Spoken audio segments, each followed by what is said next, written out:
Good evening, this is All India Radio and I'm Prabjot Barua with the news at 9.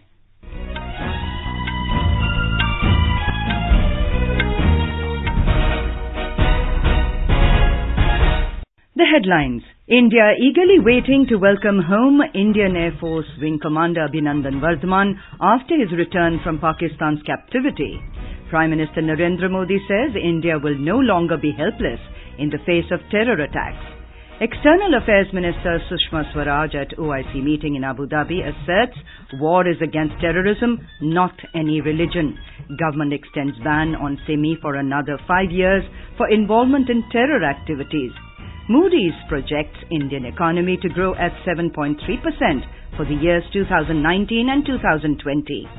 And in women's football, India thrash Turkmenistan by 10-0 in their second match of the Turkish Women's Cup at Alanya.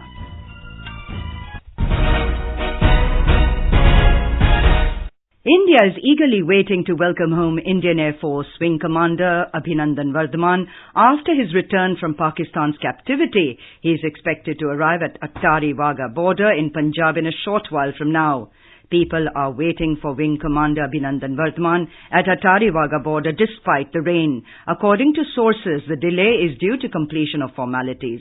Earlier, the stadium was vacated and retreat parade of BSF was cancelled in view of it. Only the ceremony of lowering the flag was performed. In a joint briefing with officials of Army and Navy in New Delhi yesterday, Air Vice Marshal R.G.K. Kapoor said, IAF is happy and looking forward to the return of Wing Commander Abhinandan Varthman. Prime Minister Narendra Modi has said India will no longer be helpless in the face of terror attacks. He said the way terrorism is being tackled now is completely different from the past. Mr. Modi was speaking after inaugurating a slew of development projects. India had been facing the menace of terrorism for years, but there is a big difference now. India will no longer be helpless in the wake of terror. From 2004 to 2014, there were several terror attacks. There were blasts in Hyderabad, Ahmedabad, Jaipur, Bengaluru, Delhi, Mumbai, Pune and other places. The nation expected those responsible for this act of terror to be punished, but nothing happened. The Prime Minister said the nation has witnessed the responses of the Indian Army given to Uri terror attack and the Indian Air Force to Pulwama attack. He blamed the previous government for being mute in its response to the 26/11 Mumbai terror attack. There was a time when the news reports would read Air Force wanted to do surgical strike after 26/11, but UPA blocked it. And today we are in an era where the news reads, armed forces have full freedom to do what they want. Influence of terrorists and terrorism has been curtailed and it is going to be curtailed even more. Mr. Modi said this is a new India where terror attacks will be fully responded back. He said the support shown by the people of the country to the armed forces has been extraordinary. He said India is proud of Wing Commander Abhinandan Varthman, who hails from Tamil Nadu. The Prime Minister said some political parties even doubt the credentials of the armed forces when the whole world is appreciating India. Mr. Modi said the parties should stop weakening India just for strengthening their political prospects. In Jammu and Kashmir, one terrorist was killed in an encounter with security forces at Handwara in the frontier Kupwara district today. A CRPF inspector and 2 police personnel were also killed in the operation. 5 other security personnel were injured in the encounter. A civilian was also killed in the exchange of fire.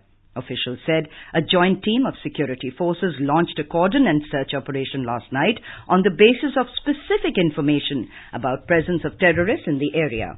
As the forces intensified searches and zeroed in on the suspected spot, the hiding terrorists opened indiscriminate fire, triggering gunfight. 2 to 3 terrorists are believed to be trapped in the area. The firing was on when reports last came in.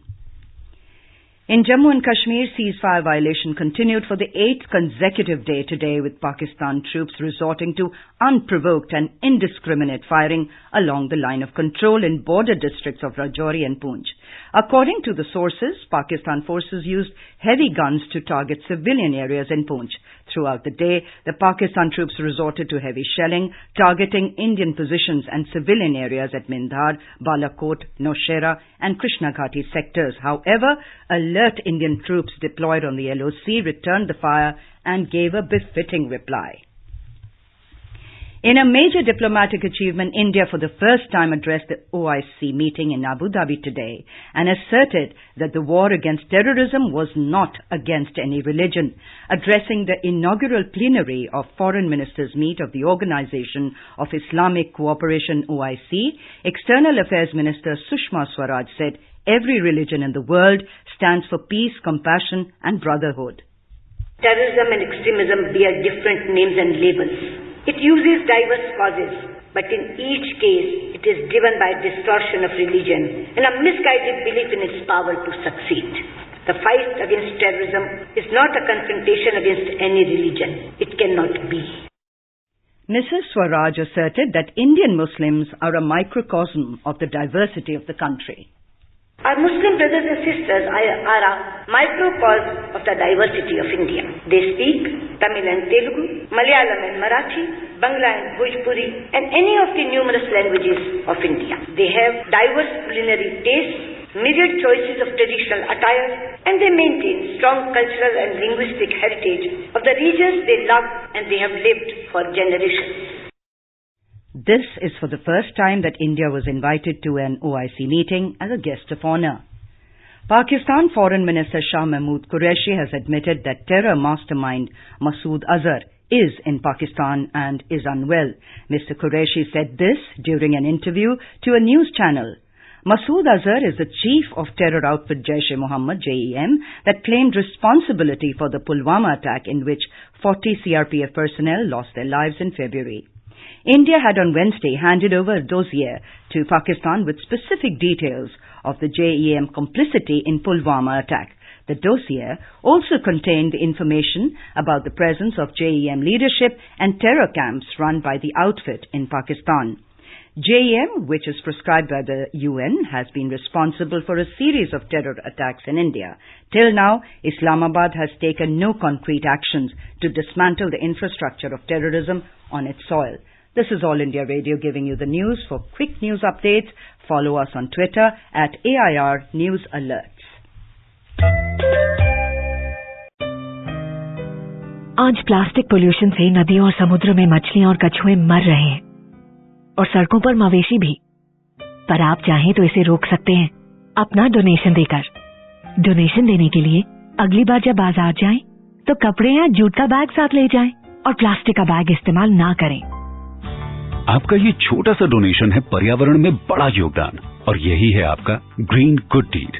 Green good deeds मतलब कुछ हरे भरे काम अपनी धरती के नाम। पर्यावरण, one एवं जलवायु परिवर्तन मंत्रालय द्वारा पर्यावरण हित में जारी। यार मेरा एक ड्रीम था ना अपने घर का, वो अब पूरा हो गया है। वो कैसे? अरे प्रधानमंत्री आवास योजना शहरी के क्रेडिट लिंक सब्सिडी स्कीम में इंटरेस्ट पर सब्सिडी मिलती है, जिससे हम हर महीने की EMI में करीब 2500 रूपए तक की बचत कर सकते हैं, जो कि 20 साल के लोन में लगभग 6 लाख की सेविंग हो जाती है। सच? जी हाँ, अधिक जानकारी के लिए अपने नजदीकी बैंक शाखा में संपर्क करें। हाउसिंग फॉर ऑल, सबके लिए घर, ये हमारा सपना भी है और संकल्प भी है। The government has extended the ban on the Students' Islamic Movement of India SIMI for another 5 years. The organization was involved in a series of terror acts in the country. The decision has been taken as SIMI continues to indulge in subversive activities. In its notification, the Home Ministry termed it as an unlawful association. The ministry said if the unlawful activities of SIMI are not curbed and controlled immediately, it will continue to propagate anti-national sentiments and escalate secessionism by supporting militancy. The ministry listed 58 cases where members belonging to the SIMI were allegedly involved. Chief Election Commissioner Sunil Arora said today that the general elections in the country will be held on time. The CEC was in Uttar Pradesh capital Lucknow for the past 2 days to review poll preparations in the state. The Chief Election Commissioner, along with Commissioners Ashok Lavasa and Sushil Chandra, were addressing media persons at Lucknow. Mr. Arora said the Election Commission is committed to hold free, fair and peaceful polls. He said all polling centres in Uttar Pradesh will be manned with VVPAT EVM machines. Railway Ministry today said the number of deaths on account of accidents has come down by 81% in the last 5 years. The ministry said the major priority for the railways has been safety and security of its passengers. It said the ministry is committed to bring the number of accidental deaths to zero. Releasing a book on the 5-year achievements of railway in New Delhi, Railway Minister Piyush Goyal said all unmanned crossings on broad gauge network has been eliminated. He said 100% electrification of broad gauge routes is currently underway. Mr. Goyal said promises regarding the upgradation and strengthening of railway network made in the BJP manifesto has been fulfilled. The US-based rating agency Moody's has said Indian economy is expected to grow at 7.3% in calendar years 2019 and 2020. In its quarterly Global Macro Outlook for 2019 and 2020 released today, the agency said the country is less exposed to a slowdown in global manufacturing trade growth than other major Asian economies and emerging markets. It said India is poised to grow at a relatively stable pace in the 2 years. Moody's growth estimate is based on calendar year. India, however, measures its economic growth on the basis of fiscal year from April to March. Snapping 3 days of losing streak, the BSE Sensex closed above the 36,000 mark on positive global cues. A report. The Sensex at the Bombay Stock Exchange gained 196 points to close at 36,064. The Nifty at the National Stock Exchange rose 71 points to 10,864. The rupee depreciated 19 paise to 70 rupees and 91 paise against the US dollar. And in global crude market, Brent oil prices gained 54 cents to $66.85 a barrel in intraday trade. This is Arjun Chaudhary for AIR News. You are listening to the news at 9 on All India Radio. Chintu पकड़म पकड़ी खेलने के लिए निकल गया, चप्पल नहीं पड़ा, ये लग गया ना कांटा। ये था लापरवाही का नतीजा। ऐसे ही पोलियो की खुराक न लेने से पोलियो आपके बच्चे को पकड़ सकता है। अरे भाई, भारत पोलियो मुक्त है पर दुनिया नहीं। ये वायरस जो है दोबारा देश के अंदर प्रवेश कर सकता है। इसलिए जन्म से लेकर के 5 साल तक हर बार अपने बच्चे को पोलियो की खुराक दिलवाइए जरूर। 2 बूंद हर बार, जीत रहे बरकरार। राष्ट्रीय पोलियो दिवस 10 मार्च 2019 स्वास्थ्य एवं परिवार कल्याण मंत्रालय, भारत सरकार द्वारा जनहित में जारी। The 25th Prime Minister's Trophy, along with other awards for the best performing integrated steel plants for the year 2016-17, were presented in New Delhi today. Tata Steel Limited, Jamshedpur Works bagged the Prime Minister's Trophy for the best overall performance, along with a cash prize of 2 crore rupees. The Steel Minister's Trophy, along with a cash prize of 1 crore rupees, was bagged by JSW Steel Limited, Vijayanagar Works, for the second best overall performance. In women's football, India thrashed Turkmenistan by a massive 10-0 in their second match of the Turkish Women's Cup at Alanya today. With the win, India have bounced back from their defeat 0-1 against Uzbekistan on Wednesday. India will next face Romania on Sunday. Doordarshan today launched Rock the Night, a brand new program for rock music. It will air on DD National from the 5th of this month. DD has envisioned Rock the Night as a platform for indie rock bands to showcase their talent. Speaking on the occasion, Prasar Bharati Chairman A. Surya Prakash said, the show is dedicated to the soldiers who keep the nation safe. And now, before we end the bulletin, the headlines once again. India eagerly waiting to welcome home Indian Air Force Wing Commander Abhinandan Varthman after his return from Pakistan's captivity. Prime Minister Narendra Modi says India will no longer be helpless in the face of terror attacks. External Affairs Minister Sushma Swaraj at OIC meeting in Abu Dhabi asserts war is against terrorism, not any religion. Government extends ban on SIMI for another 5 years for involvement in terror activities. Moody's projects Indian economy to grow at 7.3% for the years 2019 and 2020. And in women's football, India thrashed Turkmenistan by 10-0 in their second match of Turkish Women's Cup at Alanya. That's all in the news at 9. Good night.